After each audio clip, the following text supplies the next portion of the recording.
Hello, everybody. I hope you're having a great Friday.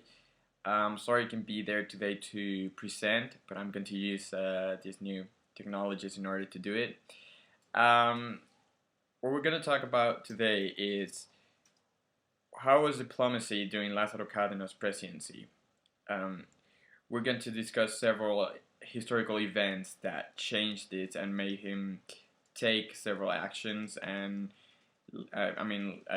help and legal actions in order to change the situation of Mexico. Even what was more important is the international image that we wanted to create for the country. So I'm gonna start giving you a perspective of how it was back in those times and what was happening during the diplomatic relations during his presidency, but around the world.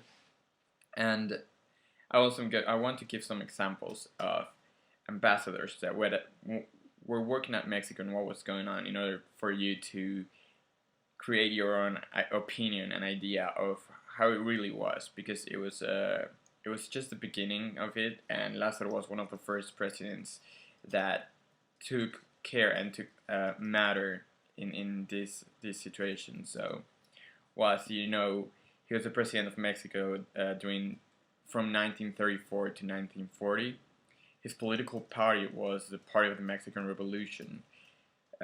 He based his policies in the Strata Doctrine, which was created a few years before his presidency, and that we're still using nowadays. It actually started working effectively since the year 2000, but the whole ideology was created in 1930. It is based on the principles of non-intervention, peaceful resolution of disputes, and self-determination of all nations, as well you know. And he believed that the country required a social and a political reform in order to create the change that our country desperately needed. He believed in social equality, and in order to create this feeling, once that he became president, he cut his salary in half. We think that is very interesting to mention because it shows how he actually cared about this. He cared about several things, and one of these was the international community and how he was going to place Mexico in their agenda. So he took matter of several things, and he was a man with strong beliefs, which were prosperity and progress for this country and his people, and he took action in every possible aspect of his government. One of his biggest concerns was the position that Mexico had. So it is known that international affairs were not as important and as strong as they are nowadays. But there was yet a presence in the matter that would become extremely useful and required after the Second World War. He's the first Mexican president to actually care about this, and his investigation and his purpose were to show some accomplishments and the programs created during his presidency. I mean, he really wanted to restructure the country in every possible way. Diplomacy back at those times was a new phenomenon, and the First World War and the Great Depression had slapped the world really hard. The first one showed the lack of regulations to control the international community, and it proved there were a lot of secret treaties that were made during these times, and there was no way to regulate these. So it provoked a series of conflicts, and it ended as a war. There was also the need of diplomatic and stronger relations. It was very evident that there was a need to regulate and to improve during the crisis. Um, this is the era of technologies, industrialization, and modernization. So there was a need to create these conversations and organizations for commercial exchanges as well. Between 1920 and 1940, the Mexican Ministry of Hacienda gained the most power of all Mexican ministries over the foreign relations. Um, it, it gained control over the administration, budget, and influenced exchange of supply policies, and that's why he had the power. I mean, he has the Mexican economy in his hands. So What else? After the 1939, particularly, these indirect measures shaped the foreign relations as much as presidential policy preferences and political principles. Cardenas knew that, and he started to change the structure of the Secretaría de Relaciones Exteriores organization. His first move was to give more influence to the SRE, and he did it in order to analyze the League of Nations. That was his main focus, and he tried to get Mexico in it. It worked at the beginning, but different factors would later change the country's position. So what he did later was, since it hadn't worked, I should do something else to make it stronger and to get it next time with whatever organization he wanted to get involved. So to all members working at the SRE, he gave them more access to official documents and the possibility to demand for information, which was a little bit restricted back in those times. He also gave them the support for the organization for a lot of things that would focus on the country's image. But the thing is that since they were trying and since it was very new, either he put the image on risk or it helped. But it actually changed the way things were working, and it gained the power and recognition it actually deserved.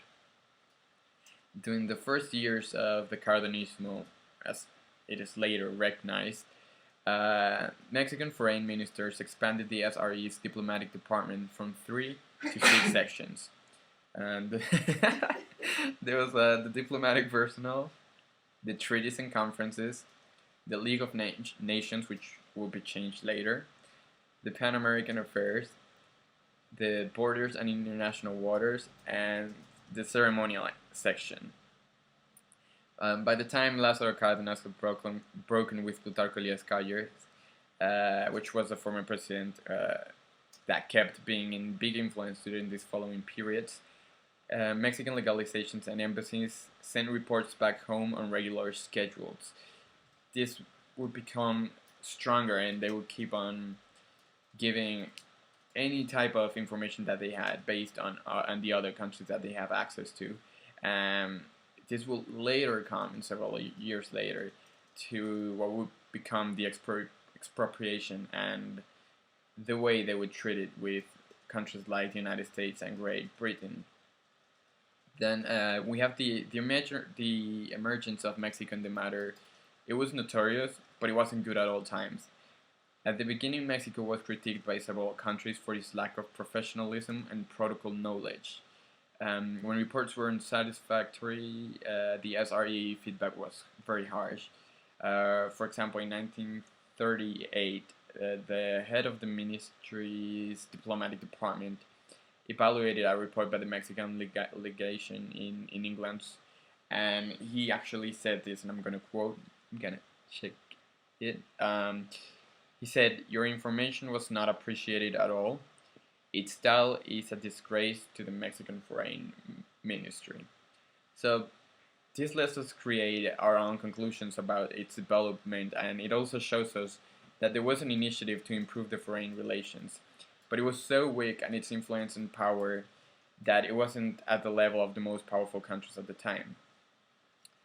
Mexico City was not a diplomatic post in distinction within the diplomatic profession.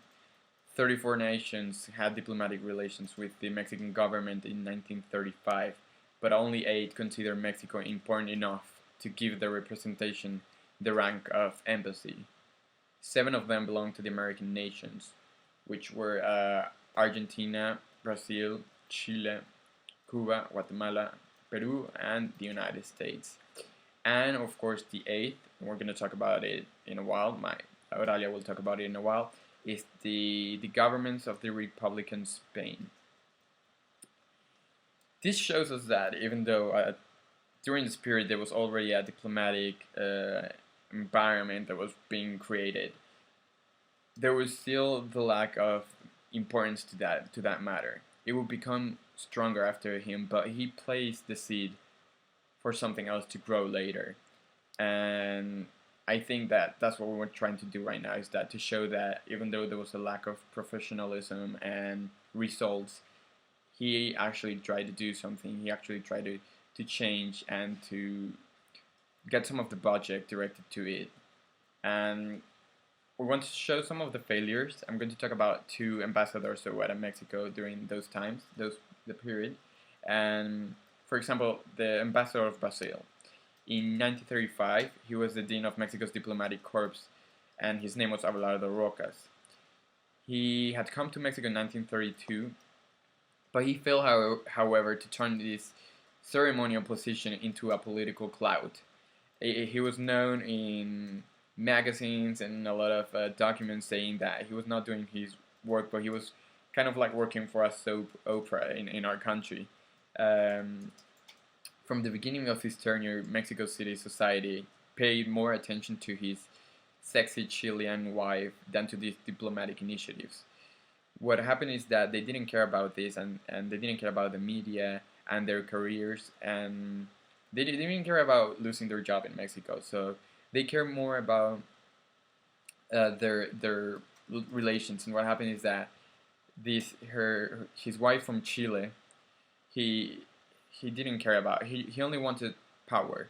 So he would betray him at any moment, and he would start flirting with people. So he was always after her, and creating in their parties, creating all um, these scenes, and so that's what the media actually cared, and that's what it was known about him.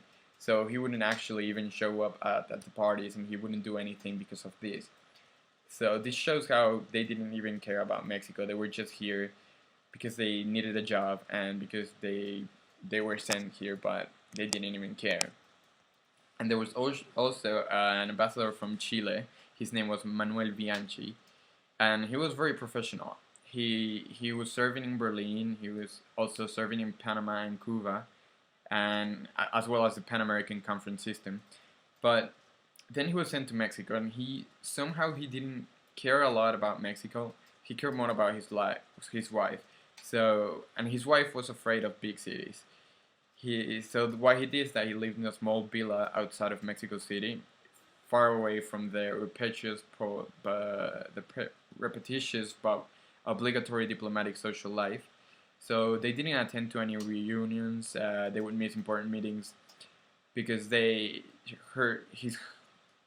his wife wouldn't let him go because she was afraid of being alone, and she was afraid of going to the city. So he would sometimes miss the meetings. So in the end, it resulted as that we didn't have an ambassadors at all. One showed up at the meeting and parties, but he would make soap opera scenes, or even worse, he wouldn't show up at all. And the other one he didn't care.